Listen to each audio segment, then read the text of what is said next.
हरूको principal of म्यानेजमेन्टको एकदमै important क्वेसनहरू अध्ययन गर्न गइरहेछौँ। जस्तै ग्रुप एमा भनेको त 2 मार्क्स गोटाएको छ, म ग्रुप बी र ग्रुप सीको 10 मार्क्स र 15 मार्क्स गोटाका क्वेसनहरू हजुरहरूलाई एक्सप्लेन गरिदिन्छु। अब इक्जाममा भनेको क्वेसन सधैँ एउटै प्याटर्नले पर्छ, क्वेसन भनेको अलिकति घुमाएर दिन्छ प्रिन्सिपल अफ म्यानेजमेन्टमा, त्यसकारण तपाईँहरूले थ्योरी मात्रै पढ्नु हो भने इक्जाममा लेख्न अलिकति गाह्रो हुन्छ। जस्तै यहाँ हेर्नु न, यो 15 मार्क्सको क्वेसनमा के भनेको छ, assess the current economic environment of Nepal. नेपालको हाल अर्थतन्त्र कस्तो रहेको छ त, अर्थतन्त्रीय वातावरण कस्तो छ, इकोनोमिक इन्भाइरोमेन्ट, त्यसको बारेमा व्याख्या गर्नु। त्यसपछि discuss how much economic environment is supported to Nepalese industrial sector. नेपालको उद्योगहरूमा इकोनोमिक इन्भाइरोमेन्टले कसरी सहयोग गरेको छ त्यो कुरा लेख्नुहोस् भनेको छ। यो अलिकति घुमारै दिएको क्वेसन हो। यो भनेको चाहिँ हाम्रो च्याप्टर 4। च्याप्टर 4मा चाहिँ हामी इन्भाइरोमेन्टल कन्टेक्स्ट अफ म्यानेजमेन्ट पढ्छौँ क्या। म्यानेजमेन्टमा इन्भाइरोमेन्टले कस्तो असर पर्छ त, त्यसमा अब पोलिटिकल इन्भाइरोमेन्ट हुन्छ, इकोनोमिकल इन्भाइरोमेन्ट हुन्छ, सोसियल इन्भाइरोमेन्ट हुन्छ, टेक्नोलोजिकल इन्भाइरोमेन्ट हुन्छ।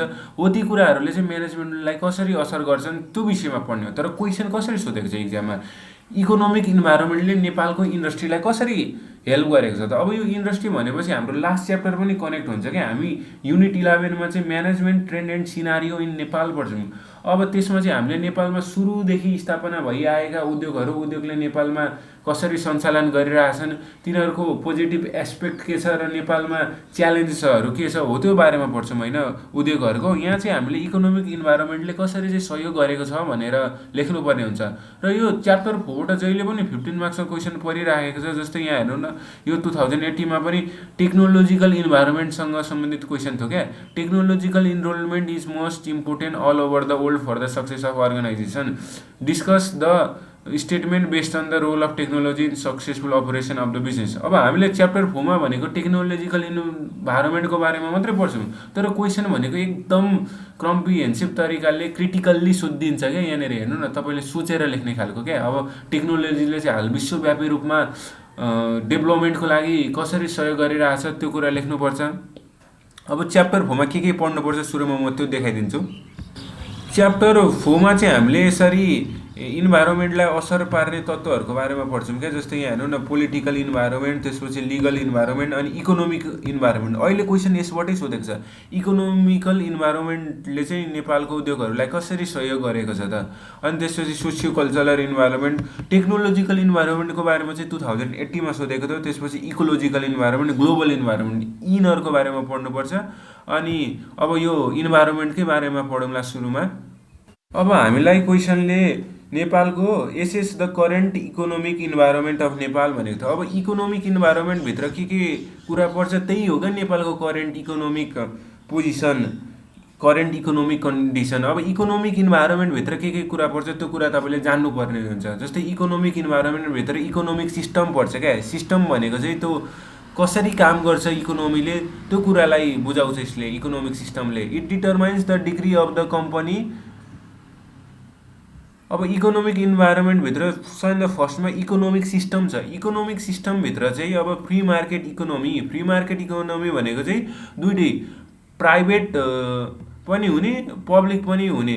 फ्री मार्केट इकोनोमी भनेको यति मात्रै नभएर जहाँसुकैको देशले आएर व्यापार व्यवसाय गर्न सक्छ नि त। नेपालमा इन्डियाबाट पनि डिमान्ड र सप्लाई भइराखेको हुन्छ सामानहरू, चाइनाबाट पनि, अनि त्यसपछि युरोपियन कन्ट्रीहरूबाट पनि। त्यसकारण फ्री मार्केट इकोनोमी भन्नु इकोनोमिक सब सिस्टमभित्र।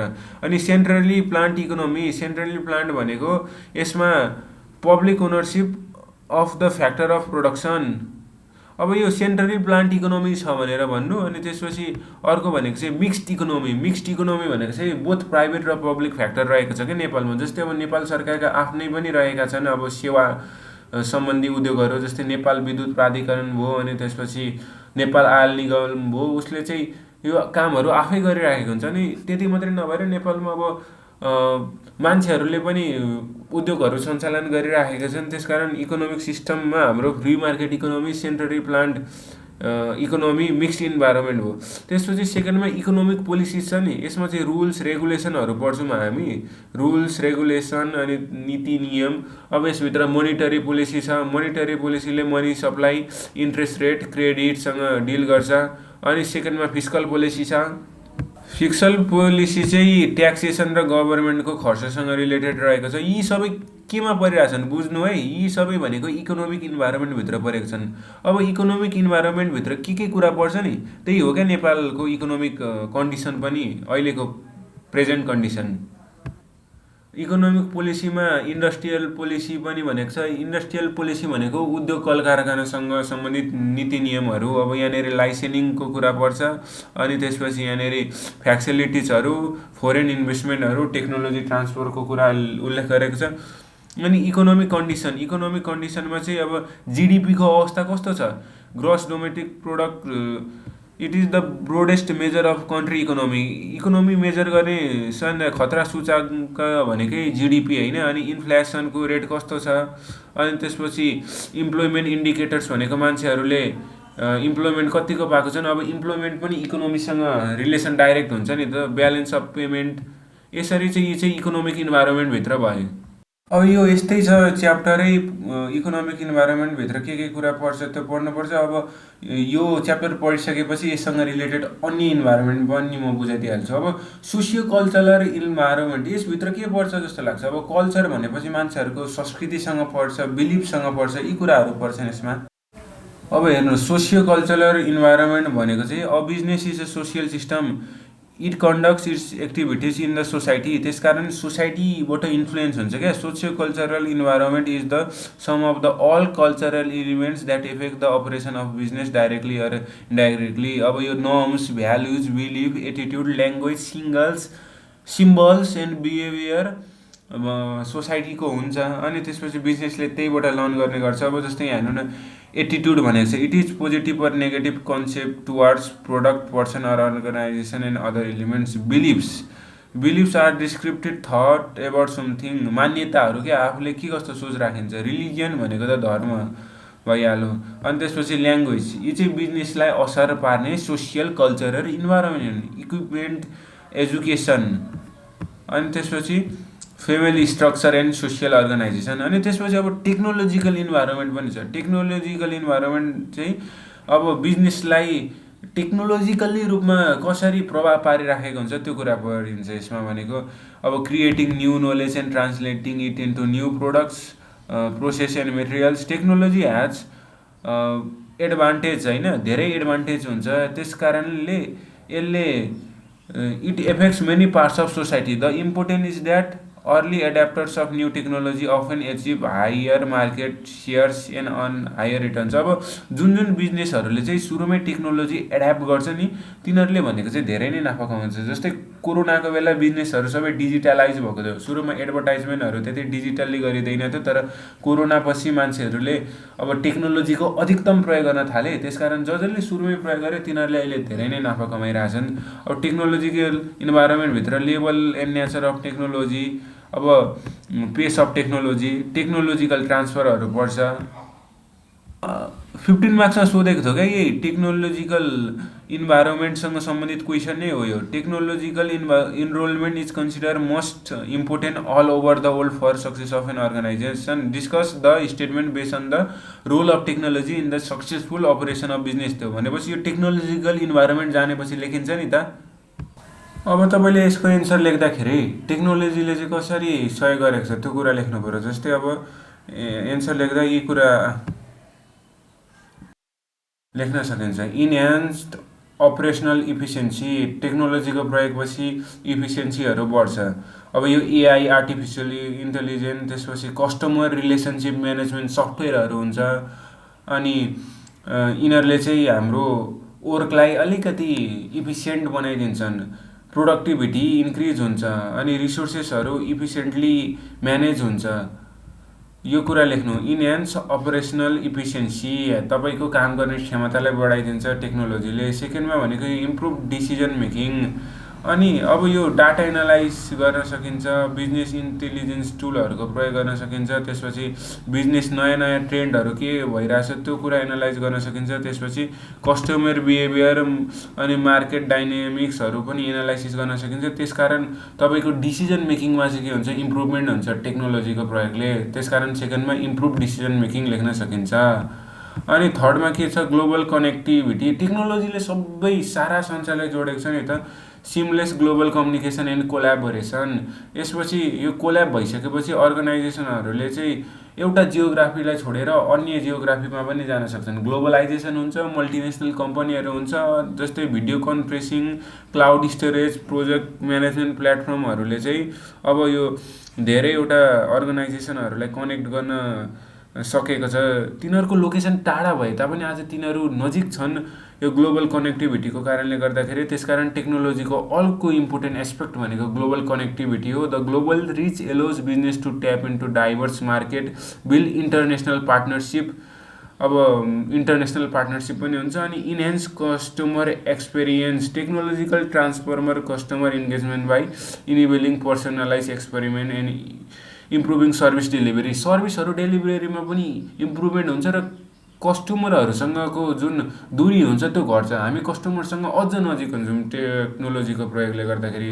अब विभिन्न किसिमको इ कमर्स प्लेटफर्महरू डेभलप हुन्छ, च्याट बक्स डेभलप हुन्छ। अनि त्यसपछि फिडब्याक दिनु है भनेर लेखेको हुँदैन, रिभ्यूहरू दिन्छन् कस्टमरहरूले, त्यस अनुसार हामी सुधार गर्दै जान सकिन्छ। सोसियल मिडियामा पनि अब कस्टमरहरूसँग इन्टरेक्ट गर्न सकिन्छ। अनि अर्को छ इनोभेसन एन्ड कम्पिटिटिभनेस। अब टेक्नोलोजीले भनेको क्रिएटिभिटी ल्याउँछ, नयाँ नयाँ किसिमको इनोभेसनहरू क्रिएट गर्छ। जस्तै यहाँनिर के भनेको छ, innovation enabling business to develop new products and services, emerging techniques like blockchain and machine learning create opportunity for differentiation. अब यो एआईहरूको प्रयोग, त्यसपछि मेसिन लर्निङ, डाटा एनालाइसिसहरूको कुरा गरेको छु। यिनीहरूले चाहिँ इनोभेसन र कम्पिटिटिभनेस भनेको तपाईँको कम्पिटिसन गर्ने मान्छे भन्दा पनि आफैले टेक्नोलोजी युज गर्यो भने तपाईँ धेरै नै माथि पुग्नुहुन्छ उसको तुलनामा। त्यसकारण टेक्नोलोजिकल एडाप्टेसन एकदमै नेसेसरी रहेको छ। अनि अब कस्ट रिडक्सन भनेको लागतको पनि मूल्य निर्धारण गर्दा जुन खर्च हुन्छ नि, त्यो प्रोडक्सन गर्दाखेरि लाग्ने खर्च, त्यो खर्चहरू पनि कम हुन्छ। यहाँ सिग्निफिकेन्टली रिड्युस अपरेसनल कस्ट भनेको छ होइन। अनि त्यसपछि रिस्क म्यानेजमेन्ट एन्ड सेक्युरिटी पनि प्रदान गर्दछ।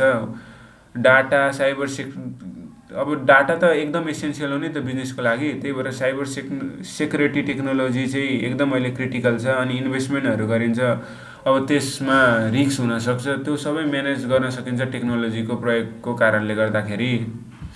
अब त्यसकारण हामी सजिलैसँग भन्न सक्छौँ यसले बुस्ट गर्छ इफिसियन्सीलाई। त्यसपछि कम्युनिकेसन इन्हान्स हुन्छ।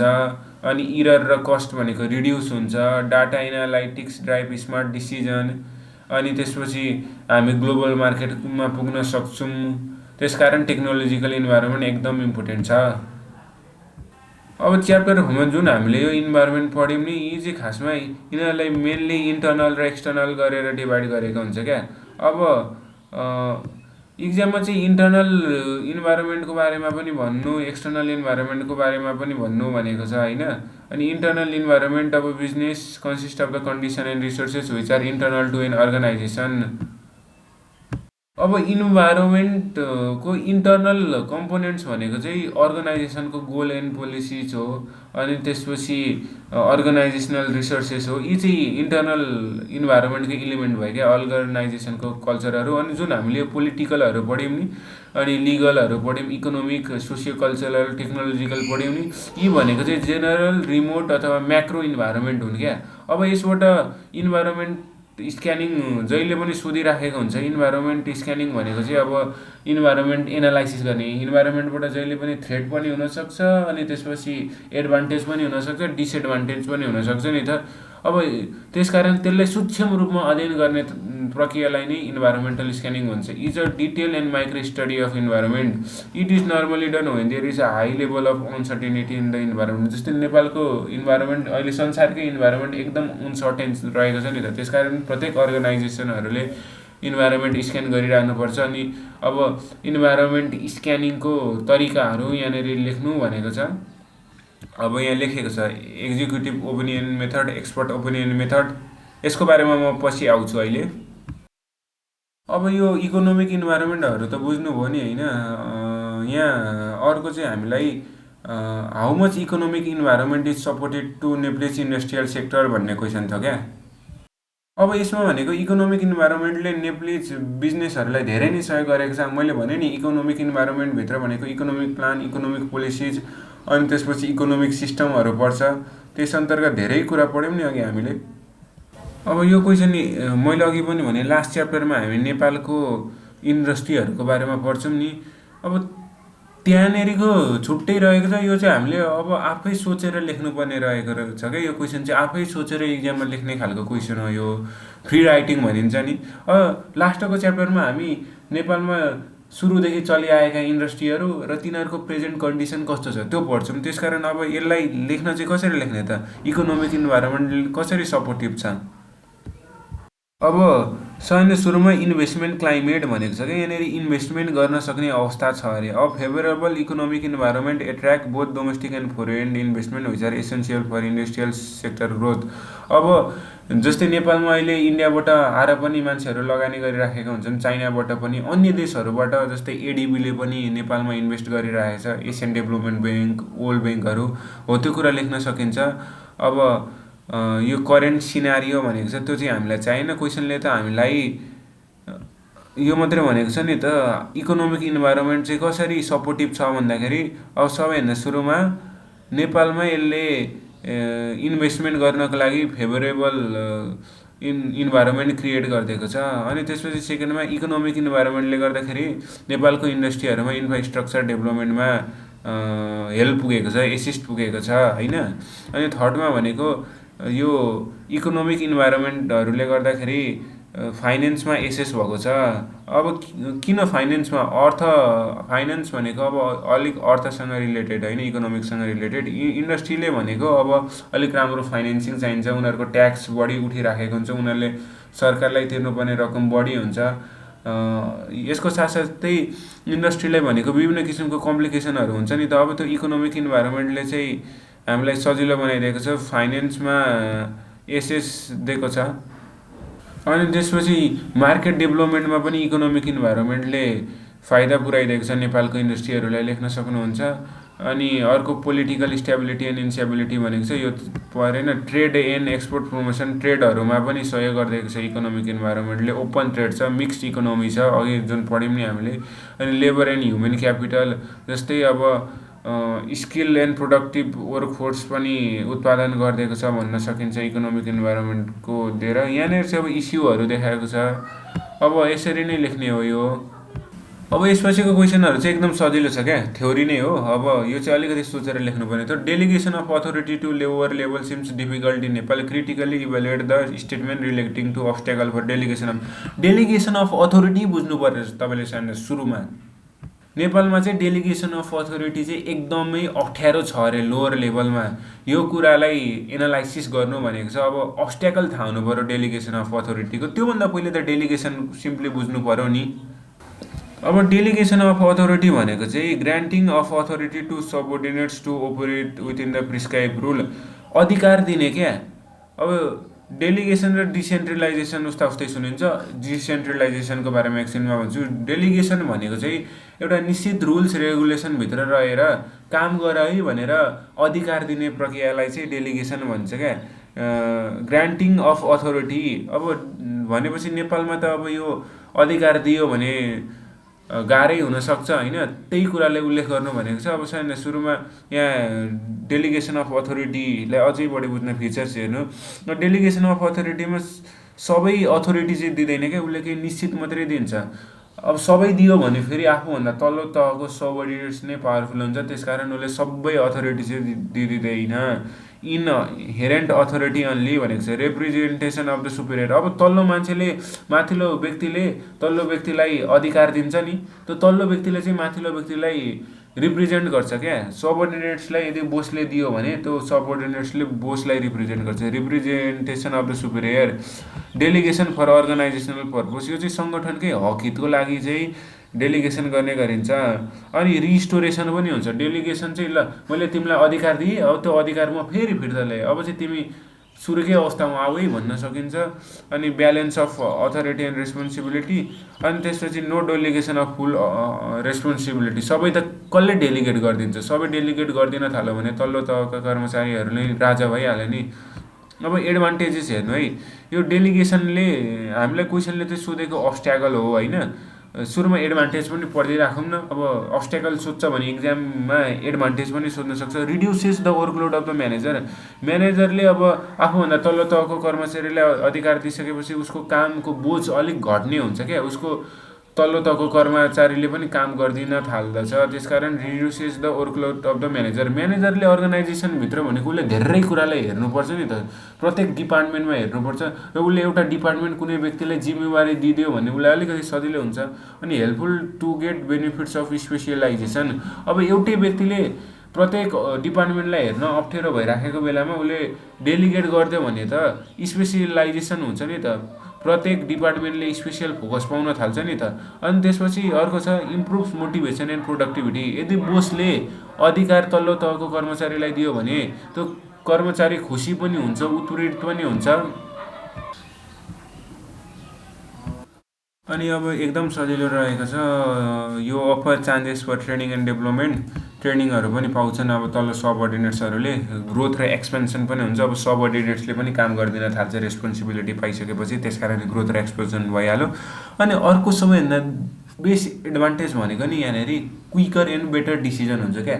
अब एउटै मान्छेले त अलिक उसकै हातमै मात्रै पावर भइराख्यो भने त त्यो राम्रो हुँदैन नि त। जस्तै नेपालको कन्टेक्समा हेर्नु हो भने सुरुमा त केन्द्रीय सरकार मात्रै थियो नि त, केन्द्रीय सरकारले मात्रै हुँदाखेरि उसले कुना काप्चासम्म भेट्दै भेट्दैन थियो क्या। अहिले प्रदेश सरकार आइसकेर उसले अधिकारहरू अथोरिटीहरू हल्का हल्का डेलिगेट गर्दैछ, जसको कारणले गर्दाखेरि प्रत्येक प्रोभिन्समा सरकार रहेको छ। त्यसकारण अब क्विकर र बेटर डिसिजनहरू बनिराखेको छ क्या।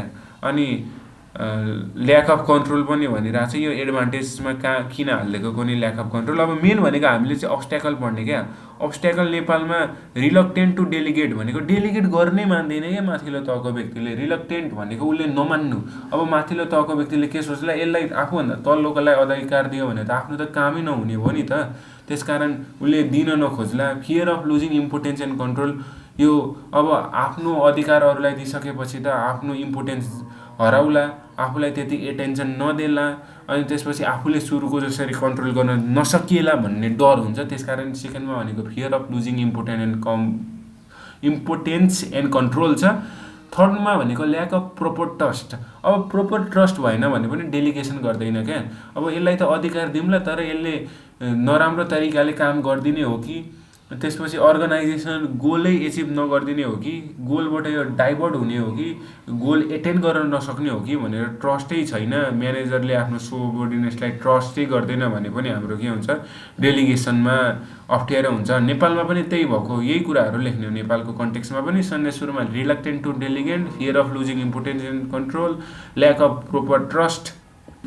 अनि अर्को के छ, इनएबिलिटी अफ सबअर्डिनेट्स। अब डेलिगेट त गरियो तर त्यो सबअर्डिनेट्सहरूले काम गर्न नसक्ने हुनसक्छन् क्या, त्यही भएर उनीहरूसँग त क्यापेबिलिटी नहुनसक्छ।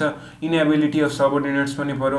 अनि इम्प्रोपर रिवार्ड्स एन्ड मोटिभेसन, अब डेलिगेसन गर्यो तर तिनीहरूलाई रिवार्ड दिएन, तिनीहरूले काम मात्रै गरे, तिनीहरूलाई मोटिभेट गरेन भने पनि डेलिगेसनमा अब्स्ट्याकल हुन्छ। रिस्क एभर्सन भनेको यो एकदमै रिस्क प्रक्रिया हो क्या, किनभने जिम्मेवारी त पछि आफैले लिनुपर्छ। आफूले अधिकार दिएको छ र त्यो व्यक्तिले केही गलत काम गर्यो, उसले चित्त बुझ्दो काम गरेन भने त्यो सम्पूर्ण जिम्मेवारी आफूमाथि आउने गर्छ। त्यसकारण यसमा एकदमै रिस्क एभर्सन छ। अनि अथोरिटेसियन टेन्डेन्सी, नेपालमा हेर्ने भने तानाशाही हुन्छन् क्या यी बोसहरू भनेको चाहिँ, अलिक म बोस हुँ, म लिडर होइन, मैले नै सबै कुरा लाउनुपर्छ, यिनीहरूले मैले भनेअनुसार काम गर्नुपर्छ भन्ने ट्रेन्ड रहेको छ। त्यसकारण अथोरिटेरियन टेन्डेन्सी भन्न सकिन्छ। यी कुरा के भयो भन्दाखेरि अब्स्ट्याकल फर डेलिगेसन, यसलाई स्क्रिनसट गर्नुहोस्, यो डेलिगेसन एकदम इम्पोर्टेन्ट हो।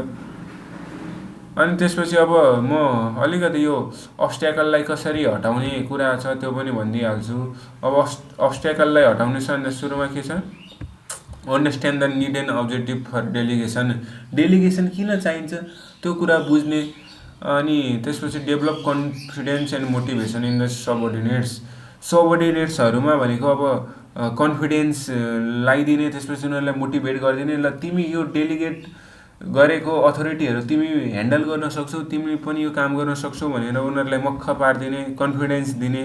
अनि त्यसपछि कम्युनिकेसन पनि इफेक्टिभ बनाउने। कम्युनिकेसनमा प्रब्लम भएर पनि घरिघरि डेलिगेसन भइराखेको हुँदैन। अनि त्यसपछि त्यो अधिकारहरू भनेको राइट व्यक्तिलाई दिने क्या, बायसनेस नहुने, नेपोटिजम, फेभरिटिजम के भन्छ नि, आफू नै नजिकको मान्छेलाई मात्रै अधिकारहरू दिने गर्छन्, त्यस्तो नगर्ने। राइट पर्सन जसले चाहिँ डिजर्भिङ छ, जसले चाहिँ डिजर्भ गर्छ त्यसलाई दिने।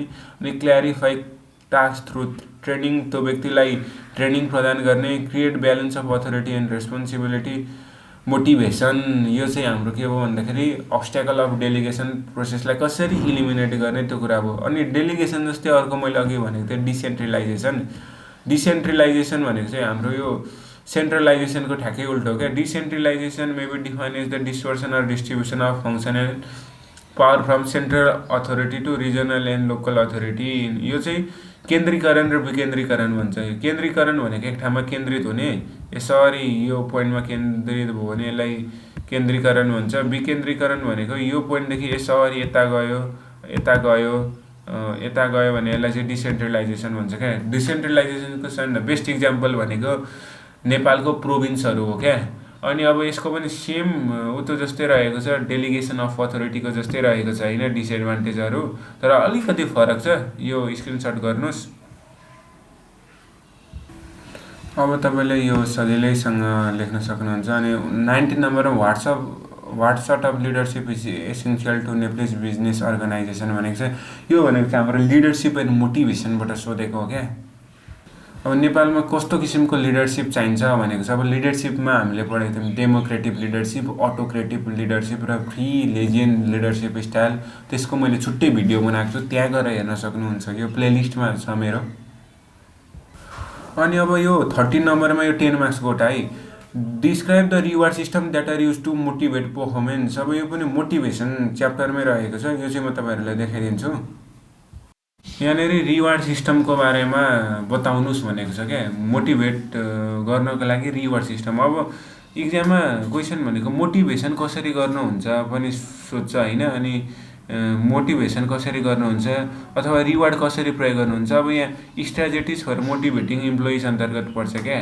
3वटा स्ट्राटेजी छ तपाईँले आफ्नो इम्प्लोइलाई मोटिभेट गर्ने। अनि सुरुमा भनेको इम्पावरमेन्ट एन्ड पार्टिसिपेसन, उसलाई इम्पावर गरेर विभिन्न किसिमको ट्रेनिङहरूमा सहभागी गराएर अथवा उसलाई पार्टिसिपेसन गराएर। पार्टिसिपेसन भनेको अब स्टक ओनरसिप प्लानमा उसलाई पार्टिसिपेट गराएर, अथवा जहाँनेरि माथिल्लो तहको व्यक्तिहरू हुन्छन् त्यसमा पनि पार्टिसिपेट गराएर इम्प्लोइजहरूलाई मोटिभेट गर्न सकिन्छ भन्छ। अनि सेकेन्डमा भनेको चाहिँ alternative form of work management भनेको छ नि। अब इम्प्लोइहरू भनेको 9 बजेदेखि 4 बजेसम्म काम गर्न आउँछन् होइन। अब उनीहरूलाई भेरिएबल वर्क सेड्युल भनेको चाहिँ उनीहरू चाहिँ दिनमा जुन समयमा पनि काम गर्न आउन पाउने है।